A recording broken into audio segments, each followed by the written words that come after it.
대만 올해 2분기 실질 GDP 성장률 알고 계십니까? 우리를 넘었다 지금 이렇게 듣고 있습니다. 2분기의 성장률이요. 대만의 네. 2분기 GDP 성장률 네. 말씀해 주십시오. 네, 8%입니다.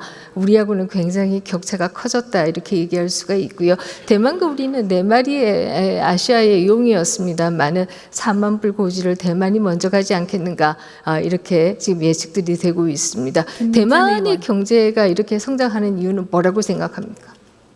글쎄요, 뭐 한 가지 어떻게 규정할 수가 있겠습니까? 원래부터 가지고 있었던 저력도 있을 것이고 대만이 지금 가지고 있는 반도체의 경쟁력도 있을 것이고 뭐 여러 가지가 있을 것 같습니다.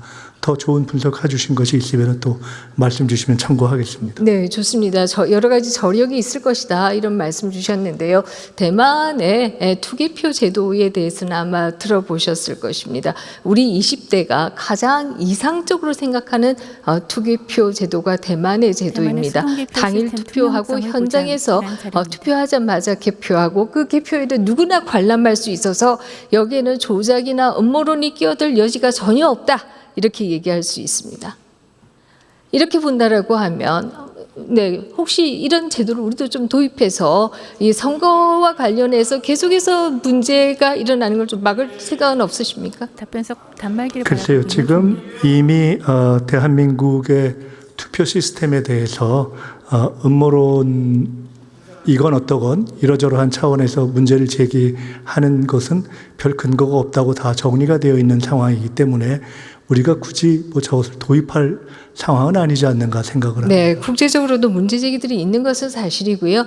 뿐만 아니라 이렇게 깔끔하게 해서 어떤 음모론도 사라지지 않을 정도로 투명하고 공정하게 한다라고 하면 불필요한 마찰과 정치적인 갈등은 줄어들 수 있지 않을까 이런 생각합니다. 흔히 어저께 구윤출 장관도 부총리도 그 얘기를 했습니다마는 성장은 요소 투입에 비례한다 이런 얘기를 합니다.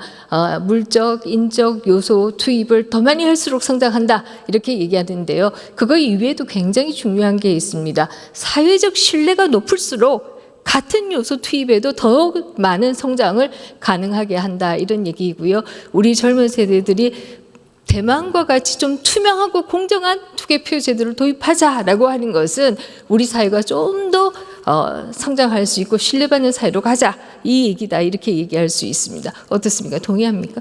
네, 전적으로 공감하고 바로 그것 때문에 사회적 신뢰를 국내적으로 파괴하다시피 했던 사실상 파괴해서 나락에 빠뜨렸던 상황으로부터 우리 모두가 같이 어렵게 지금 헤쳐나가고 있는 거 아니겠습니까? 네, 좋습니다. 그 나락의 원인 제공자는 또 누구이냐 이렇게 얘기하면 얘기는 달라질 수 있다 이런 얘기를 할 수가 달라지지 있고요. 않을 것 같습니다. 제가 여기에 대해서 논쟁하면 시간이 없기 때문에 계속하지는 않겠습니다. 혹시 구축 효과란 얘기 들어보셨습니까? 질문 김민전 의원. 네, 무슨 얘기입니까? 조금 더 자세히 뭐 설명해 주시면 제가 듣겠습니다.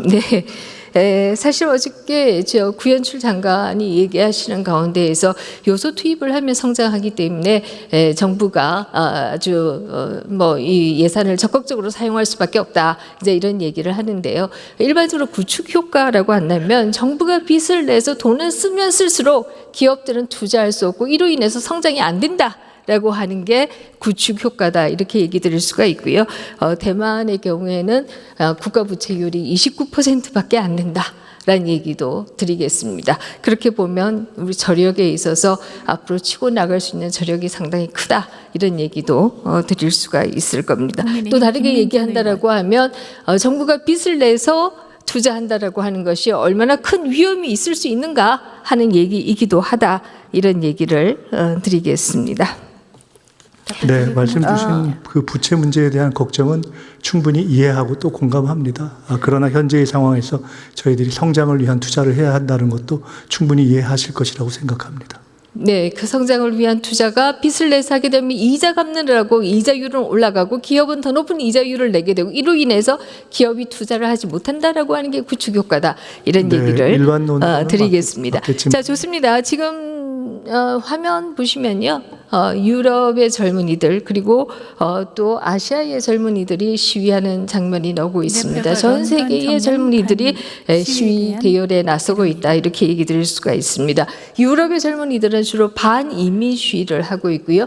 아시아의 경우에는 네팔을 비롯해서 인도네시아 등에서는 반중 시위를 하고 있습니다. 반이민 시위 왜 한다고 생각하십니까?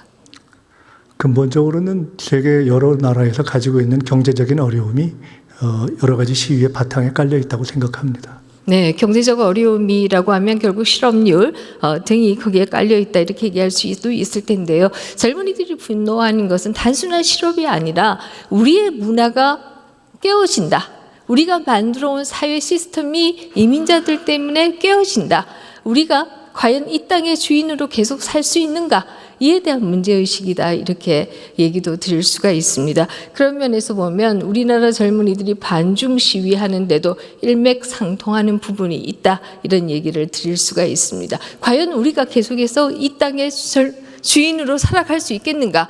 혹은 내가 내 자식들이 이 땅의 주인으로 살아갈 수 있을까? 이에 대한 문제의식이 그 뒤에는 있다 이런 얘기를 드리겠습니다.